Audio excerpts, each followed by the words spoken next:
Waalaikumsalam warahmatullahi Selamat wabarakatuh. siang Pak Bambang. Selamat siang Pak Pram. Bagaimana kabarnya? Alhamdulillah baik Pak Pram, baik. Alhamdulillah baik Pak. Ini Pak, saya ada tugas wawancara untuk guru penggerak, Iya. ya, untuk menanyakan tentang pengambilan keputusan. Iya. Ya. Terus yang mau saya tanyakan, yang pertama, selama ini bagaimana Bapak dalam mengidentifikasi kasus-kasus yang merupakan dilema etika atau rujukan moral? Iya. Jadi terima kasih Pak Pram. Memang dalam menjalankan pimpinan sekolah ini kita harus peka untuk mengidentifikasi katakanlah dilema etika dan sebagainya. Itu tidak serta-merta saya lakukan sendiri. Jadi saya selaku kepala sekolah dibantu oleh lini kerja terkait dengan tugas manajerial kepala sekolah.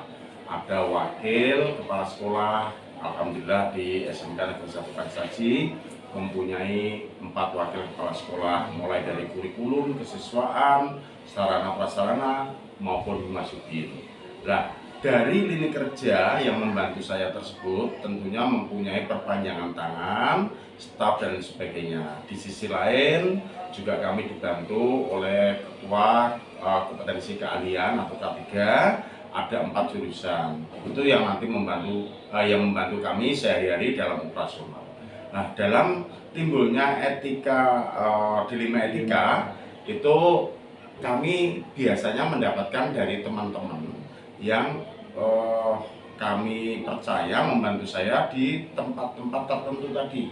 Ya. Mungkin saja untuk kurikulum itu dari wakil kurikulum, bisa juga dari K3, ketua jurusan tadi, kesiswaan, dari kesiswaan dan sebagainya. Nah, dalam menghadapi dilema etika ini tentunya saya harus berpegang pada visi yang telah kita sepakati. Jadi sekolah ini mau dibawa kemana bisa dilihat dari visi. Visi itu kita jabarkan lagi menjadi misi.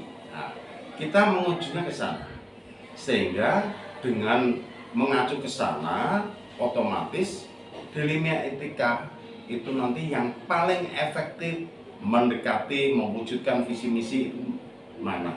Itu yang kita istilahnya dorong untuk kita putuskan sebagai keputusan, tapi dengan catatan jangan sampai menimbulkan permasalahan yang lebih berat. Ya. Jadi kalau kita dihadapkan pada hal-hal yang sifatnya dilematis itu memang berat, tapi kita hendaknya mempunyai pedoman, semuanya itu mengarah pada bagaimana cara yang terdekat, cara yang efektif untuk mewujudkan visi misi sekolah. Terima kasih Pak. Ya. Kemudian yang kedua, misalkan dalam menghadapi sebuah masalah, kemudian selama ini Bapak menjalankan pengambilan keputusan di sekolah Bapak untuk kasus-kasus yang mana ada dua kepentingan yang sama-sama benar atau sama-sama mengandung nilai kebijakan. Misal ada satu masalah di mana si A dan si B ini memiliki nilai yang sama-sama benar. Saya ambil contoh, misalnya ada seorang siswa ketika akan mengikuti kunjungan industri. Dalam satu kelas itu ada satu siswa yang terpaksa tidak ikut karena tidak memiliki biaya keuangan, masalah keuangan. Sedangkan kegiatan itu wajib diikuti oleh semua siswa. Nah, saya ambil contoh misalnya seperti itu. Kira-kira langkah keputusan bagaimana yang bisa Bapak lakukan? Iya, terima kasih. Iya. Jadi untuk mengambil langkah terkait dengan dilematika etika tersebut, semuanya baik dan sebagainya, tentunya tidak serta-merta harus begini begitu. Kita inventarisir dulu yang melatar belakangi permasalahan tersebut apa. Terus setelah itu alternatif pemecahan masalahnya apa. Tentunya kami melibatkan pihak-pihak yang terkait sehingga nanti lebih objektif sesuai dengan kenyataan yang ada. Nah, dengan seperti itu nanti umpama saja sebagai contoh tadi kunjungan industri. Jadi kunjungan industri ini merupakan hal yang boleh dikatakan sangat-sangat relevan sekali dengan pembelajaran yang kita terapkan di SMK. Kalau ada anak yang tidak ikut, kesulitannya apa? Kesulitannya apa? Apakah kesulitan itu bisa kita bantu? Kalau umpama saja, oh ternyata untuk bantu sangat sulit Pak, bahwa gitu. Kita carikan alternatif lain. Barangkali tetap melaksanakan kegiatan esensi dari kunjungan industri itu apa sih? Oh, mengetahui budaya kerja di industri dan sebagainya. Mungkin bisa saja dilakukan cara tersendiri di perusahaan atau di industri yang sekiranya nilai-nilai yang nanti bisa diserap dalam kunjungan industri itu nanti bisa dicapai, tapi tidak mengeluarkan biaya yang tinggi gitu Pak. Jadi istilahnya semuanya itu merujuknya pada visi misi. Artinya ke sana dengan seperti itu kita harus mempertimbangkan resiko-resiko yang ada, jangan sampai kita mengambil keputusan justru menimbulkan resiko yang besar. Jadi kita mengambil resiko yang paling kecil tapi tetap efektif mewujudkan visi misi. Baik, dari sekian banyak kasus, sekian banyak pengambilan keputusan yang pernah dilakukan, yang pernah Bapak lakukan, hal-hal apa saja yang selama ini Bapak anggap efektif, paling efektif dalam pengambilan keputusan pada kasus-kasus dilema etika? Oke. Jadi paling efektif adalah saya komunikasi dengan pihak terkait. Jadi sama saja kurikulum ternyata pembagian jamnya itu boleh dikatakan sangat rumit dan sebagainya. Saya harus komunikasi, katakanlah mengumpulkan data-data yang ada dari kurikulum, terus cari kurikulum dengan pihak-pihak terkait seperti jurusan kami ajak bicara. Setelah itu kami akan melakukan semacam komunikasi dengan guru tertentu untuk mengetahui maksud dan tujuannya dia gimana terkait dengan pembagian jam tadi. Nah, dengan seperti itu kami tawarkan kalau begini bagaimana, kalau begitu bagaimana. Dengan catatan jenengan harus tahu, guru tersebut harus tahu kalau begini dampak negatifnya kurang lebih seperti ini. Dampak kalau yang lainnya dampak negatifnya seperti ini. Sehingga dengan seperti itu kami dari komunikasi yang kami lakukan, harapan kami pihak yang melakukan atau yang menimbulkan dilema etika ini juga memahami aspek lain yang sekiranya tidak apa ya, artinya tidak harus dia harus begini dan lain sebagainya. Karena manusia itu kalau bisa jangan sampai egois kan gitu.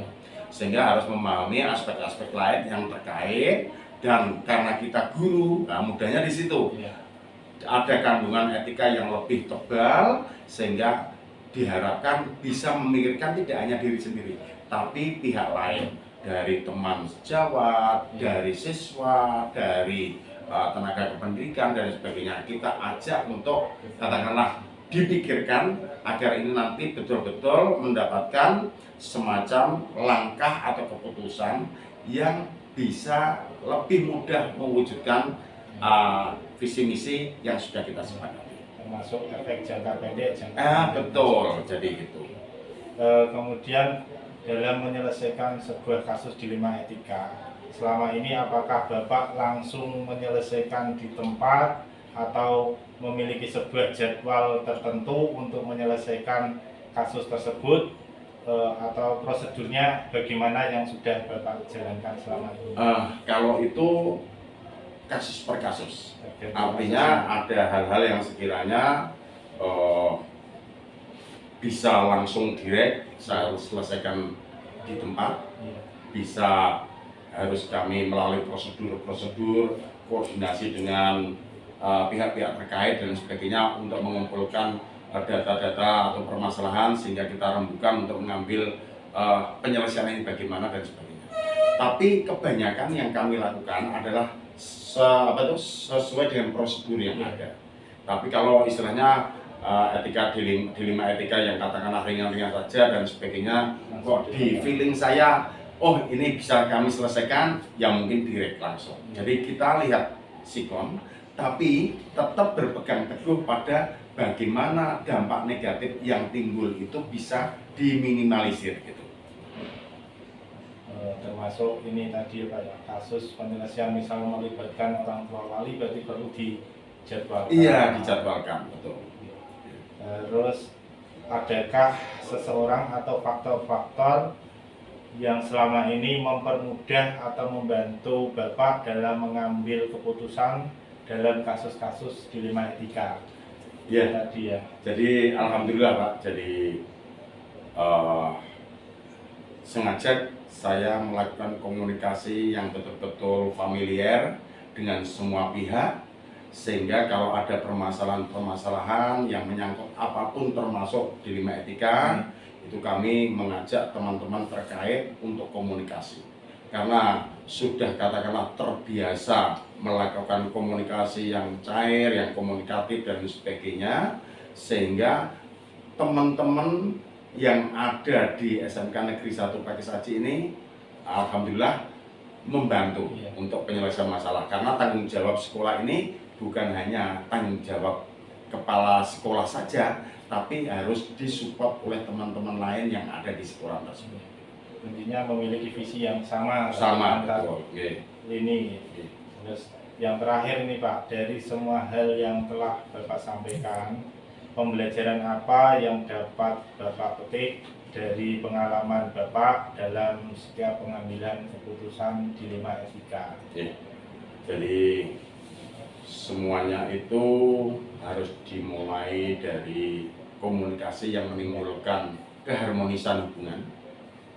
Yang kedua, tidak harus selalu berpegang pada ego pribadi masing-masing, tapi kita hendaknya mempunyai pedoman yang bisa menjadi arah dari apa yang kita pikirkan, yaitu diantaranya visi misi tadi. Dengan seperti itu, maka apapun yang terjadi, alhamdulillah mudah kita atasi, karena kita mempunyai semacam kesepakatan bahwa visi misi harus diwujudkan dengan mempertimbangkan komponen-komponen yang menghambat, dan itu akan bisa kita minimalisir sebaik-baiknya. Baik, terima kasih sekali atas waktu yang telah Bapak berikan, kemudian pengalaman yang sudah Bapak sampaikan. Mudah-mudahan bisa menjadi ilmu baru yang nantinya juga saya bisa terapkan dalam setiap pengambilan keputusan di 5 etika, Pak. Ya, amin Pak.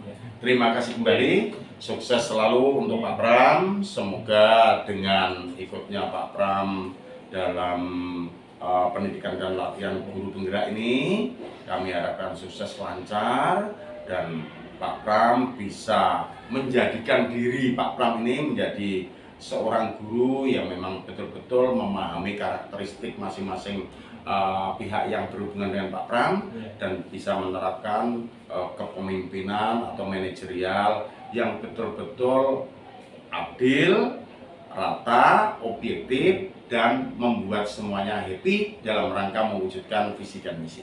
Terima kasih Pak. Monggo Pak.